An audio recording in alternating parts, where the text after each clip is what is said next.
suis producteur d'orchidées en Belgique. Ok. C'est la première fois que vous venez ici? Non, c'est la deuxième fois. Donc on était déjà présent l'année dernière et cette année c'est la deuxième fois. Parlez-nous un petit peu de cette exposition d'aujourd'hui et surtout parlez-nous des différentes plantes que vous avez.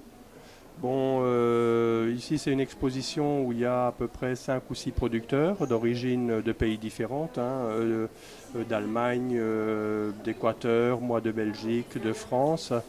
Et il y a une assez grande diversité en termes de plantes proposées. L'exposition tout à fait satisfaisante et moi, mon activité elle est plutôt tournée sur l'hybridation dans certaines familles en particulier, dont les Paphiopedilum. Donc vous venez de la Belgique? Oui, oui, donc mon établissement est situé en Belgique. D'accord. Donc parlez un petit peu maintenant des différentes plantes que vous avez, que vous exposez. Voilà, donc en exposition, on a des plantes un peu hors du commun, comme quelques spécimens un peu particuliers dans la famille des Vanda, dans la famille des Paphiopedilum, dans la famille des Lycastes et autres. Et puis ici à la vente, on a un échantillonnage de ce qui est produit en fait dans nos cultures. Ok. Parlez-nous un petit peu de la plante que vous avez. Alors oui, donc pour l'occasion ici, pour l'expo de Chantilly, on a enregistré une plante, donc un nouvel hybride au nom de Anicordi. Alors cette plante s'appelle Sedenara anicordi. C'est un hybride intergénérique entre 4 genres différents. Donc qui compose Sedenara? Il y a un Odontoglossum, une Brassia, un Rhincostylé et un Oncidium. Et donc cette plante malheureusement pour l'occasion n'était pas en fleurs, mais c'est des plantes adultes donc qui sont proposées à la vente avec une petite particularité, c'est qu'il s'agit d'un semis. Et un semis, ça veut dire que chaque plante va être potentiellement différente. Donc c'est une fratrie. Donc il ne s'agit pas d'un clone. Un clone, c'est toujours homogène. Un semis, c'est toujours hétérogène. Comment c'est venu l'idée de... L'idée, c'était apparemment pour... elle ne vient pas spécialement de moi, donc elle vient de la part des organisateurs. Et c'était pour honorer Anicordi. En général, quand on nomme une plante... on la nomme souvent en l'honneur de quelqu'un parfois de célèbre, parfois quelqu'un d'autre auquel on veut faire plaisir. Alors à partir du moment où on fait un hybride qui est nouveau, on a le droit de lui donner un nom qu'on choisit personnellement et cette plante est enregistrée à la Société royale d'horticulture à Londres.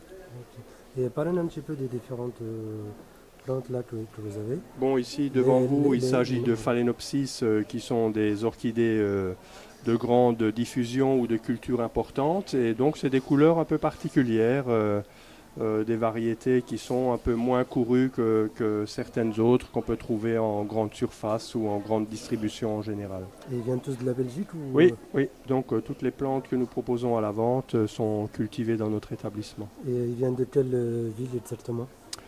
Notre établissement est situé à Nalines. Nalines se trouve dans l'Entre-Sambre-et-Meuse, c'est-à-dire le centre-sud du pays. D'accord. Bonjour, je m'appelle David Philippe, je viens de Normandie et ma spécialité, ce sont de vous proposer des végétaux exotiques d'Amérique centrale qui s'appellent Tillandsia.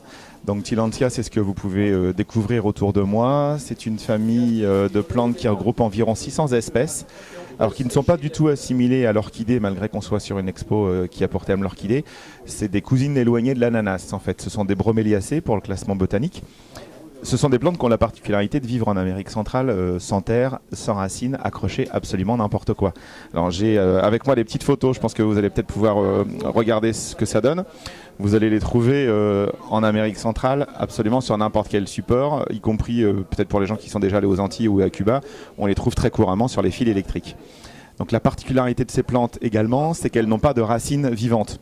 Elles ont simplement ce qu'on voit bien sur cette espèce, des petits crochets qui sont les petits crochets secs que la plante va faire pour s'attacher sur son support, mais elle ne se nourrit pas du tout par là. En fait, elle va se nourrir en absorbant la pluie et l'humidité de l'air par son feuillage, et elle va se nourrir en filtrant les minéraux qui sont dissous dans la pluie que les feuilles vont absorber.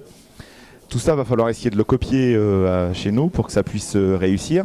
Alors chez nous, c'est très facile. La température de la pièce doit être entre 10 et 30 degrés, ce qu'on a tous chez nous évidemment. Il faut une source de lumière comme pour une plante classique ou comme pour une orchidée, une fenêtre dans la pièce suffit. Et après l'entretien va être très simple, mouiller le feuillage. Donc vous allez avoir besoin de vaporiser vos plantes, voire de les mettre sous la pluie ou de les immerger. environ une fois par semaine. Vous les mouillez abondamment et vous n'oubliez pas de retourner le cœur de la plante pour pas que l'eau reste à l'intérieur. Et ça, vous le faites environ une fois par semaine, voire si l'été il fait plutôt 25 degrés dans la maison, dans l'appartement, 2 fois par semaine. Okay. Parlez-nous par exemple de ces différentes plantes. Alors on a sur la table une cinquantaine d'espèces. Celle-ci a la particularité de pousser dans des zones très sèches et très lumineuses, ce qui fait qu'on a l'impression qu'elle a été un peu bombée par la neige. En fait, elle a plein de petits poils qui lui permettent d'absorber l'humidité et également de se protéger de la luminosité trop forte. Et celle-ci, si vous avez l'occasion de la mettre dans un endroit très lumineux, elle devient quasiment argentée. D'ailleurs, petite anecdote. Dans les pays où elles poussent, ils l'arrachent des supports, ils en font des petits morceaux et ils décorent les crèches de Noël en faisant un aspect de neige avec ce genre de végétaux. On en a d'autres un petit peu plus loin. Ici, une variété qui fait des petites fleurs violettes super sympas et qui ont la particularité d'être odorants. Ça sent, on nous dit souvent entre la violette ou le jasmin. Donc c'est une particularité de cette plante qui est assez sympa également. On a d'autres plantes assez rigolotes aussi qui vont complètement changer de couleur au moment où elles fleurissent. On en a un exemple ici.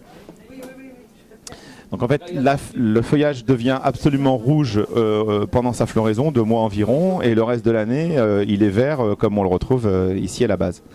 Donc voilà quelques petites particularités des Tillandsia.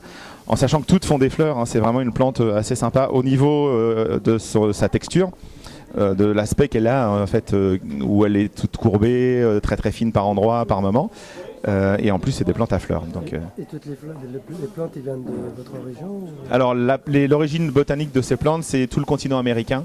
Donc vous allez trouver par exemple ce qui pend là sur le poteau qui ressemble à une touffe de cheveux ou de barbe, ça vit en Louisiane par exemple, et d'autres espèces comme celle que vous avez ici va fleurir dans le nord de l'Argentine et du Chili. Donc c'est vraiment absolument tout le continent américain où il gèle pas ou très peu, où on va retrouver les Tillandsia à l'état naturel. Et c'est la première fois que vous exposez ici? À Chantilly, ouais, c'est la première fois que l'on vient. On travaille souvent dans des expos d'orchidées, mais c'est vrai qu'à Chantilly, on n'avait encore jamais l'occasion d'être venu. Donc pour nous, c'est notre première fois où l'on vous fait découvrir ce végétal. Et à votre avis, les gens ils connaissent les différentes plantes ou... Alors ici un peu parce qu'on est quand même sur une exposition d'orchidées où les gens sont quand même passionnés de plantes un petit peu originales, et les Tillandsia, donc les variétés qu'on propose, ils le connaissent. Maintenant de manière générale, on va dire que on a peut-être 10% des gens qui connaissent les végétaux quand on fait une manifestation plus classique, et 90% qui découvrent ces plantes parce qu'ils ne les connaissent encore pas du tout.